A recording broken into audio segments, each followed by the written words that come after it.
कोई भी सपाट आकृति किसी भी समतल जगह पर रखें और देखिए कितना स्थान घेरता है उसे क्षेत्रफल कहते हैं। मैम जैसे ये डेस्टर मैम इसकी ऊंचाई हटा दीजिए, मान लीजिए चौड़ाई और लंबाई देखिए मैम कितना स्थान घेर रही है, इसे क्षेत्रफल कहते हैं। मैम क्षेत्रफल केवल बाहरी हिस्से को कवर करता है। मैम क्षेत्रफल किसी चीज का निकालेंगे, मैम जितना आंसर आएगा मैम जैसे 40 सेंटीमीटर है मैम स्क्वायर लगा देंगे सेंटीमीटर स्क्वायर। मैम क्षेत्रफल में लंबाई और चौड़ाई की गणना की जाती है। इसको हमने रख दिया, ठीक है। तो इसका क्षेत्रफल आप निकाल लेंगे? नो मैम, क्योंकि इतना मैम हिस्सा मैम हवा में है और इतने का हाथ पर है, इतने का क्षेत्रफल निकालने का मतलब ये चीज हिस्से पर रखी है, समतल नहीं है। तो कोई भी सपाट आकृति अगर समतल जगह पर रखेंगे तो वो जितना स्थान घेरे लंबाई और चौड़ाई वाला उसे उस वस्तु का क्षेत्रफल कहेंगे, ठीक है। और क्षेत्रफल हमेशा बाहरी माप को कवर करता है, ठीक। और आयतन से आप क्या समझते हैं? किसी भी ठोस वस्तु को समतल जगह पर रखने पर इसकी लंबाई चौड़ाई और ऊंचाई जितना स्थान घेरती है इस वस्तु का आयतन कहते हैं। आयतन आंतरिक क्षमता को भी कवर करता है। इसमें लंबाई चौड़ाई और ऊंचाई की गणना की जाती है। मैम जिसका आयतन निकाले और आया 80 सेंटीमीटर तो मैम 80 सेंटीमीटर के ऊपर क्यूब लगा देंगे। अब ये बताइए कि 2D और 3D आपने नाम सुना है? Yes ma'am. 2D का पूरा नाम क्या होगा इसमें? 2 डायमेंशनल। 3D का 3 डायमेंशनल। और 2D को हिंदी में क्या बोलेंगे? मैम 2D को हिंदी में द्विआयामी कहते हैं और मैम 3D को हिंदी में त्रिआयामी कहते हैं। आप बताइए 2D किसे कहते हैं? मैम 2D में लंबाई और चौड़ाई रहेगा। मैम इसमें दो अक्ष होते हैं, एक्स अक्ष और वाई अक्ष। मैम इसको हम कॉपी पर ड्रा कर सकते हैं, इसको हम उठा नहीं सकते क्योंकि इनमें ऊंचाई नहीं होती है। और मैम इनमें सीधे किनारे होते हैं। मैम और मैम इसका उदाहरण है आयत, वर्ग, वृत्त, त्रिभुज मैम और बहुभुज मैम जैसे पंचभुज, अष्टभुज, सप्तभुज, अष्टभुज का। और 3D? मैम 3D में लंबाई चौड़ाई और ऊंचाई तीनों रहेगी। मैम इसके आकार का समान हो सकता है। मैम इसमें 3 अक्ष होते हैं, एक्स अक्ष, वाई अक्ष और जेड अक्ष। इसमें सीधे और घुमावदार किनारे होते हैं। मैम घुमावदार को कहते हैं वक्राकार। उदाहरण घन, घना, गोला, बेलन, शंकु, पिरामिड आदि। त्रिभुज किसको कहते हैं? मैम 3 भुजाओं से घिरी हुई बंद आकृति को त्रिभुज कहते हैं। त्रिभुज एक 2D आकृति है। त्रिभुज के तीनों अंतःकोणों का योग 180 डिग्री होता है। और मैम त्रिभुज में 3 कोण होते हैं, 3 शीर्ष और 3 भुजा होती है। अंतःकोण किसको कहते हैं? मैम अंदर के कोणों को कहते हैं। अब ये बताइए कि त्रिभुज का आप क्षेत्रफल निकालते हैं? Yes ma'am. क्या सूत्र है त्रिभुज के क्षेत्रफल का? 1/2 गुणे आधार गुणे ऊंचाई। परिमाप क्या होगा? मैम तीनों भुजाओं का योग। कोई भी बहुभुज है उसका परिमाप क्या होगा? मैम जितनी भी भुजा रहेंगी मैम उसको जोड़ कर देंगे। हाँ, परिमाप मतलब सारी भुजा को जोड़ो। भुजाओं के आधार पर त्रिभुज कितने प्रकार के होते हैं? मैम 3 प्रकार के, समबाहु, विषमबाहु, समद्विबाहु। मैम समबाहु में तीनों भुजा बराबर रहेगी। मैम समद्विबाहु में 2 बराबर रहेगी, 1 अलग रहेगी। और मैम विषमबाहु में सब अलग रहेगी। मैम 1 को बराबर नहीं रहेगी। और कोणों के आधार पर त्रिभुज कितने प्रकार के होते हैं? 3, न्यून कोण त्रिभुज, समकोण त्रिभुज, अधिक कोण त्रिभुज। मैम न्यून कोण में तीनों कोण 90 डिग्री से छोटे रहेंगे। और मैम समकोण में मैम तीनों में से कोई भी एक 90 डिग्री का हो उसे समकोण कहेंगे। अधिक कोण त्रिभुज मैम कोई भी तीनों में से एक कोण 90 डिग्री से बड़ा है। चतुर्भुज किसे कहते हैं? मैम 4 भुजाओं से घिरी हुई बंद आकृति को चतुर्भुज कहते हैं। चतुर्भुज के चारों अंतःकोणों का योग 360 डिग्री होता है। अगर इसमें कोई 3 कोण दे देंगे तो चौथा कोण आप निकाल लेंगे? Yes ma'am. आयत किसे कहते हैं? मैम ऐसा चतुर्भुज जिसके आमने सामने की भुजा बराबर है और मैम लंबाई बराबर, चौड़ाई बराबर, प्रत्येक अंतःकोण 90 डिग्री का रहेगा। चारों जोड़कर मैम 360 डिग्री होगा। आयत में 4 कोण, 4 भुजा, 4 शीर्ष रहेंगे। आयत 2D आकृति है। आयत का परिमाप क्या होगा? तो गुणे ब्रैकेट में लंबाई प्लस चौड़ाई। आयत का क्षेत्रफल? लंबाई गुणे चौड़ाई मैम ब्रैकेट में। मान लीजिए लंबाई 12 है और चौड़ाई मान लीजिए 10 है, तो आयत का क्षेत्रफल क्या हो जाएगा? 120 सेंटीमीटर स्क्वायर। हाँ, क्षेत्रफल हमेशा स्क्वायर लगाएंगे। अब ये बताइए वर्ग किसे कहते हैं? ऐसा चतुर्भुज जिसकी सारी भुजा बराबर रहेगी। मैम प्रत्येक अंतःकोण 90 डिग्री का रहेगा। मैम चारों जोड़कर मैम 360 डिग्री होगा। और मैम इसमें 4 भुजा, 4 कोण, 4 शीर्ष होंगे। वर्ग मैम एक 2D आकृति है। वर्ग का क्षेत्रफल का सूत्र क्या होगा? भुजा स्क्वायर। वर्ग का परिमाप? 4 गुणे भुजा। मान लीजिए किसी वर्ग की एक भुजा 12 सेंटीमीटर है तो इसका क्षेत्रफल क्या हो जाएगा? 144 सेंटीमीटर स्क्वायर। अच्छा, मान लीजिए किसी वर्ग की एक भुजा 4 सेंटीमीटर है तो इसका परिमाप क्या हो जाएगा? 16 सेंटीमीटर। घन के बारे में सुने हैं? Yes ma'am. बताइए घन क्या होता है? मैम घन एक 3D आकृति है। मैम सबसे पहले नीचे एक वर्गाकार फर्श बना दी, उसके चारों तरफ दीवार खड़ी कर दी और छत डाल दिए। मैम लंबाई चौड़ाई ऊंचाई मैम सब बराबर रहेगी। जो मैम आकृति बनी वो घन बनी। घन का उदाहरण लूडो का पासा, रूबिक क्यूब या मैम बर्फ के टुकड़े आदि। अभी आपने तो ये घन बनाया। यस। तो इसमें क्या क्या है? मैम फलक है, भुजा है, शीर्ष है। फलक मीन्स क्या होता है? हिस्से या पृष्ठ, कोर मीन्स साइड या भुजा, शीर्ष मीन्स कोने। ये बताइए कि घन में कितने फलक हो गए? 6 घन का एक एक फलक किस आकार का है? वर्ग के आकार का। और घन में कितनी कोर हो गई? 12 घन में कितने शीर्ष हो गए? 8 ये बताइए कि घन का क्षेत्रफल निकालेंगे कि घन का आयतन निकालेंगे? आयतन, पार्श्व पृष्ठ, संपूर्ण पृष्ठ। घन का आयतन क्यों निकाल रहे हैं? क्योंकि मैम इसमें ऊंचाई है। तो घन के आयतन का फॉर्मूला क्या हो जाएगा? भुजा क्यूब। मान लीजिए घन की कोई भुजा 8 सेंटीमीटर है, यस, तो इसका आयतन क्या हो जाएगा? 512 सेंटीमीटर क्यूब। घन के पार्श्व पृष्ठ का क्या मतलब होता है? एंड इसमें छत और फर्श काट देंगे। 8 देंगे तो कितने हिस्से बचे?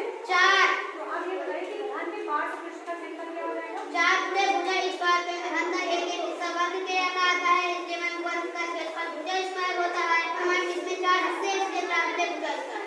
संपूर्ण पृष्ठ का मतलब क्या हुआ? मैम इसमें जो छत और फर्श कटेंगे मैम सारे हिस्से जोड़ देंगे। तो अब कितने हिस्से हो गए?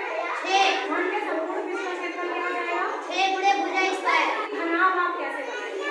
मैम नीचे पहले एक आयत के आकार का मैम फर्श ले लेंगे, चारों ओर दीवार खड़े कर देंगे और ऊपर छत डाल देंगे। घनाभ एक 3D आकृति है। घनाभ का उदाहरण बताइए। मैम दरवाजा, खिड़की, मैम आपका मोबाइल, डेस्क आदि। घनाभ के एक एक फलक किस आकार के होंगे फिर? आयत के आकार के होंगे। घनाभ में कितनी भुजा होती है? 12 घनाभ में कितने शीर्ष? 8 घनाभ का आयतन क्या हो जाएगा? लंबाई गुणे चौड़ाई गुणे ऊंचाई। पार्श्व पृष्ठ का क्षेत्रफल क्या हो जाएगा? मैम 2 गुणे ऊंचाई ब्रैकेट में लंबाई प्लस चौड़ाई। घनाभ के संपूर्ण पृष्ठ का क्षेत्रफल बताइए। मैम 2 गुणे ब्रैकेट लंबाई गुणे चौड़ाई प्लस चौड़ाई गुणे ऊंचाई प्लस ऊंचाई गुणे लंबाई ब्रैकेट। अब मूलधन उधार बोले? Yes ma'am. किसको कहते हैं? मैम उधार लिए गए होगा मैम। मूलधन मान लीजिए 400 रुपए, दर दे दिया 2%, समय दे दिया 2 साल। तो आप साधारण ब्याज की गणना किस फॉर्मूले से करेंगे? साधारण ब्याज बराबर मूलधन गुणे दर गुणे समय बटा 100। मान लीजिए मिश्रधन भी आपको निकालना है, ठीक है? तो मिश्रधन क्या हो जाएगा? मैम साधारण ब्याज जितना निकला रहेगा मैम मूलधन में उतना प्लस कर देंगे, तो मैम मिश्रधन आ जाएगा। एक ही लाइन में ढेर सारे चिन्ह हैं, तो आप इस सवाल को कैसे सरल करेंगे? मैम भागफल होगा। मैम सबसे पहले भाग करेंगे, फिर गुणा, फिर प्लस, फिर माइनस। जैसे आपको 8 सेंटीमीटर व्यास का एक वृत्त बनाना है, तो आप कैसे बनाएंगे? मैम पहले त्रिज्या निकाल लेंगे। मैम 8 का मैम 2 से भाग देंगे तो 4 आएगा। मैम 4 सेंटीमीटर का मैम वृत्त खींच लेंगे नाप कर। जिस पॉइंट पर हमने प्रकार रखा था उसे केंद्र बोलेंगे। व्यास और त्रिज्या में क्या संबंध है? मैम व्यास त्रिज्या का दुगना होता है, मैम त्रिज्या व्यास की आधी होती है। अब मान लीजिए व्यास आपका 64 सेंटीमीटर है, तो त्रिज्या कितनी हो जाएगी? 32 सेंटीमीटर। अगर मान लीजिए त्रिज्या आपकी 100 सेंटीमीटर है, तो व्यास कितना सेंटीमीटर हो जाएगा? 200 सेंटीमीटर। भाई त्रिज्या किसको कहेंगे? मैम वृत्त के केंद्र से किसी भी वृत्त के बिंदु पर मिला दिए तो वो त्रिज्या हो जाएगी। आप बताइए व्यास किसको बोलेंगे आप? मैम एक तरफ से दूसरी तरफ जो रेखा जाएगी केंद्र से होकर उसे व्यास कहेंगे। ये बताइए कि जीवा किसको बोलेंगे? मैम वृत्त के एक तरफ से जो दूसरी तरफ रेखा जा रही है उसे जीवा कहेंगे। और मैम ये जरूरी नहीं है कि केंद्र से होकर जाए। बताइए क्या व्यास एक जीवा है? Yes ma'am. तो क्या सारी जीवा व्यास होंगी? No ma'am. क्या सारे व्यास जीवा होंगे? Yes ma'am. एक वृत्त में सबसे बड़ी जीवा कौन सी होगी? व्यास वाली। एक वृत्त में कितने व्यास खींचे जा सकते हैं? अनंत। वृत्त का क्षेत्रफल बताइए बेटा। पाई यानी स्क्वायर मैम पाई गुणा पाई बटे 7 मैम आर त्रिज्या। वृत्त की परिधि? मैम 2 पाई आर मैम 2 गुणे 22 बटे 7 और मैम त्रिज्या। कोणों की माप के आधार पर इनके कितने प्रकार होते हैं? 6 मैम न्यून कोण 0 डिग्री से बड़ा और 90 डिग्री से छोटा। मैम समकोण 90 डिग्री को कहेंगे। मैम अधिक कोण 90 डिग्री से बड़ा 180 डिग्री से छोटा। मैम 180 डिग्री को सरल कोण कहेंगे। अधिक कोण मैम 180 से बड़ा 360 से छोटा मैम बृहद कोण कहेंगे और मैम 360 को समकोण कोण कहेंगे। अभी बताइए बेटा, जैसे मान लीजिए आपको 600 में से 414 मिल गया, ठीक है? तो आपको कितने प्रतिशत प्राप्त हुए, ये कैसे आप निकालेंगे? मैम प्रतिशत बराबर प्राप्तांक बटे पूर्णांक गुणे 100। 414 बटे 600 गुणे 100। मैम नीचे 2 जीरो से ऊपर वाले 2 जीरो कट जाएंगे। अब मैम 6 से 414 को भाग देंगे 69%। लीजिए आपकी कक्षा टोटल 30 बच्चे हैं और आए हैं 10, तो कितने प्रतिशत बच्चे आए हैं, कैसे निकालेंगे? 50% आए हैं। 800 का 10% कितना हो गया? 80 5% कितना हो गया? 40 80 का 10% कितना होगा? 8 8 का 10% कितना होगा? 0.8। आपको 400 का 20% निकालना है, तो कैसे करेंगे? 400 गुणे 20 बटे 100। आप बेलन से क्या समझते हैं? बेलन में 3D आकृति है। बेलन में 2 वृत्त होंगे, एक नीचे वृत्त रहेगा और एक ऊपर वृत्त रहेगा। मैम दोनों समान त्रिज्या के होंगे और मैम बीच में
मिलीमीटर। जब बड़े मात्रक से छोटे मात्रक में बदलेंगे तो फिर क्या होगा? गुणा। और छोटे मात्रक से बड़े मात्रक में बदलेंगे तो हाथ। 1 किलोमीटर में कितने मीटर? 1000 मीटर। 1 मीटर में कितने सेंटीमीटर? 100 सेंटीमीटर। 1 मीटर में कितने मिलीमीटर? 1000 मिलीमीटर।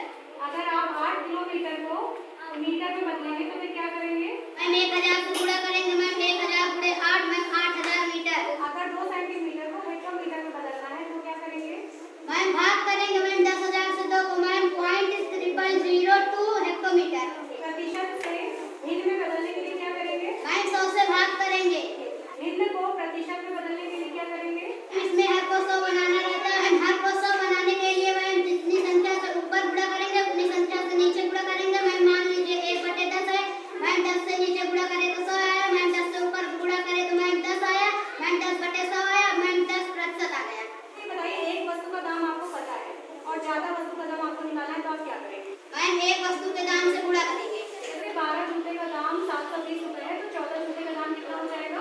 मैम पहले एक जूते का दाम निकालेंगे।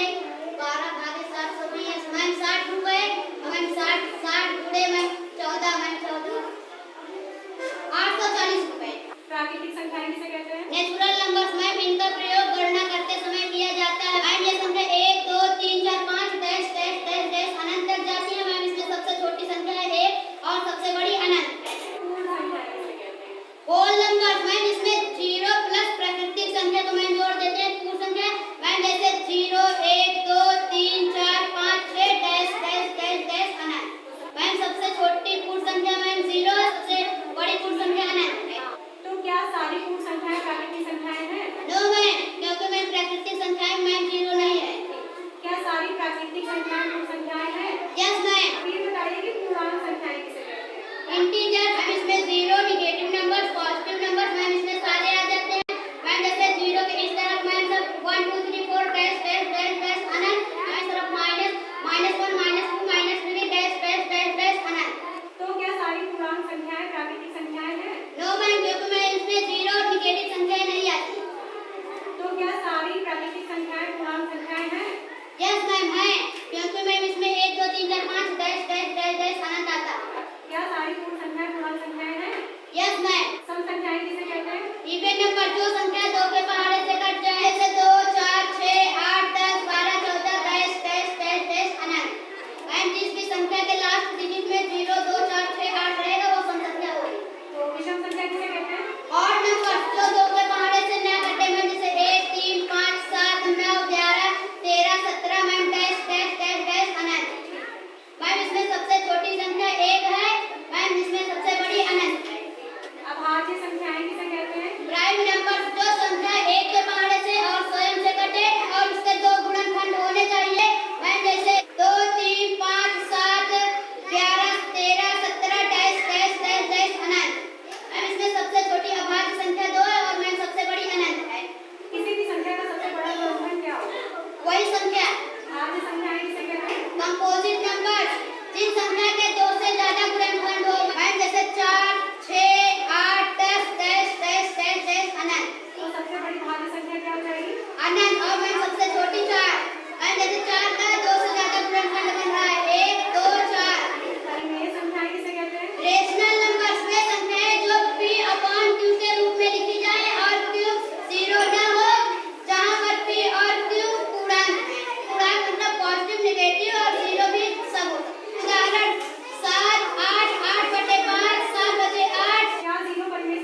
स्थान पर